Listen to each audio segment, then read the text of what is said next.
Greeting, Mr. President. My name is Sohrab Chamanara, and this is my 10th virtual audience with you.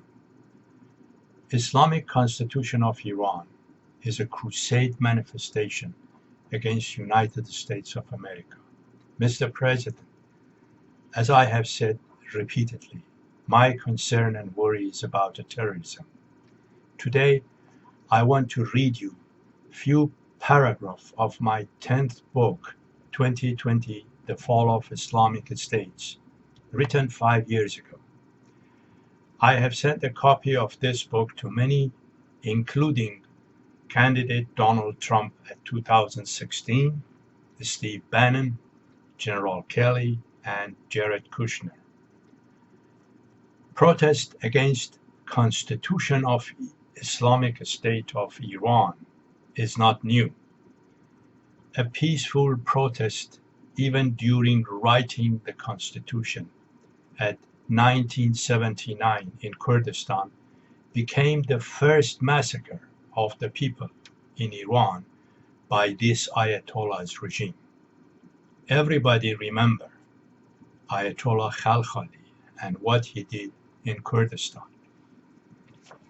Here I have the book, and I would like to read a few paragraphs of this book, if you allow me, and tell you what I wrote in 2014. At page 111, The Road to 2020.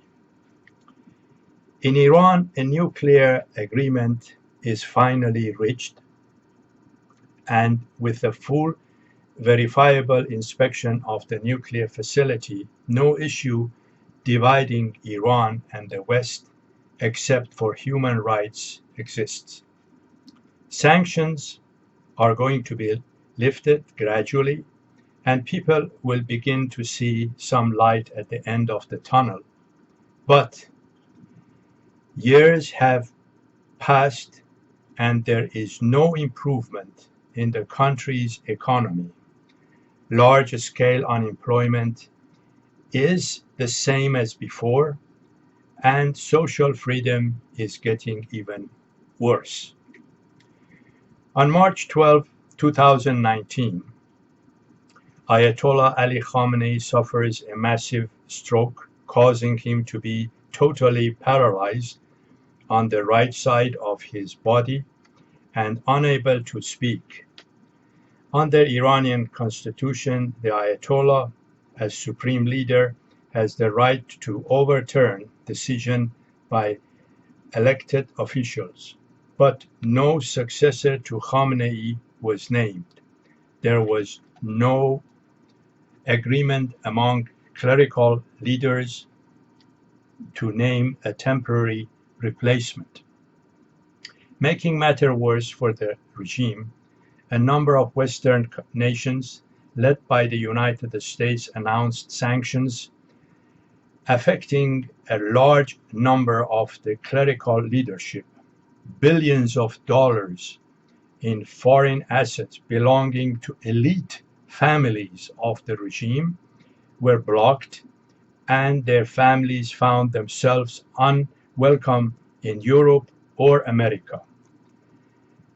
There was no alternative for the leadership of the Iranian regime but to find a conciliatory approach to the people before popular unrest destroyed their assets inside Iran. It was during this period of confusion that Iranian President Hassan Rouhani declared a national emergency. On March 17, President Rouhani announced that the nation would conduct a plebiscite, a vote by all the people, to determine if they wished the government to call constitutional convention. The plebiscite was conducted on March 28, despite vocal opposition from the leading clergies and with Ayatollah Khamenei incapable they were unable to change the course of the event. The plebiscite included a number of ground rules, but would guide delegates to writing a new constitution. These includes rules and precepts providing that 1. The new constitution is based on the Universal Declaration of Human Rights. 2. Religion is separated from the government. 3. Appointed people into the public office is restricted to adults who have spent most of their lives in Iran and not expatriates. 4. The head of a state is a ceremonial office, and the office holder may be called Shah or leader or president. He or she will be nominated by the prime minister and elected by the parliament for a period of 10 years. And 5, the first such a office holder will be a woman. Then it goes on until this paragraph, which is rather important as far as I am concerned. History's future road may present the dark and impenetrable, but a vision of how change will come to Iran and the Middle East allies is hereby offered. After the nuclear issue is resolved and many sanctions are lifted at 2016, people see no difference in their lives. The US Congress, well before 2016 presidential election, passes unanimous resolution urging the president to impose a smart sanction on Iranian leaders. The sanction covers nearly 2,000 ayatollahs and Iranian regime leaders recognized as human rights violators in Iran, together with their families and associates, denying them visa to enter the United States, and some cases fined and blocking their assets. For the first time, this meaningful sanction has a direct effect on the regime rather than the people. I wrote these words emphasizing on another issue of human right. Since nuclear negotiation was going on, and I thought terrorism issue should have been the second priority.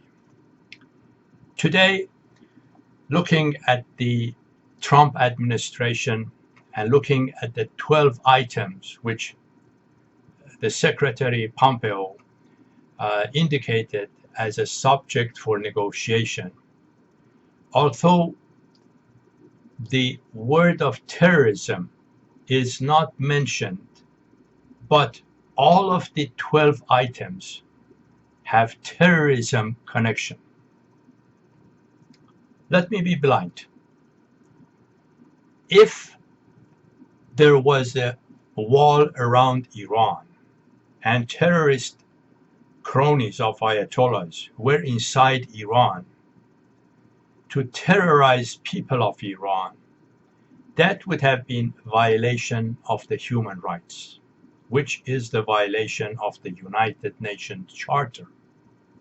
However, when the Constitution of Iran, clearly written as a crusade manifestation against United States of America, and behavior of the regime according to the Constitution, in the past 40 years has clearly shown that the US government is obliged, for the protection of its citizen, in the future, use anything in its power to change the Constitution of Iran, which is written to finance the Ayatollah's sleeping cells for terrorism in the future.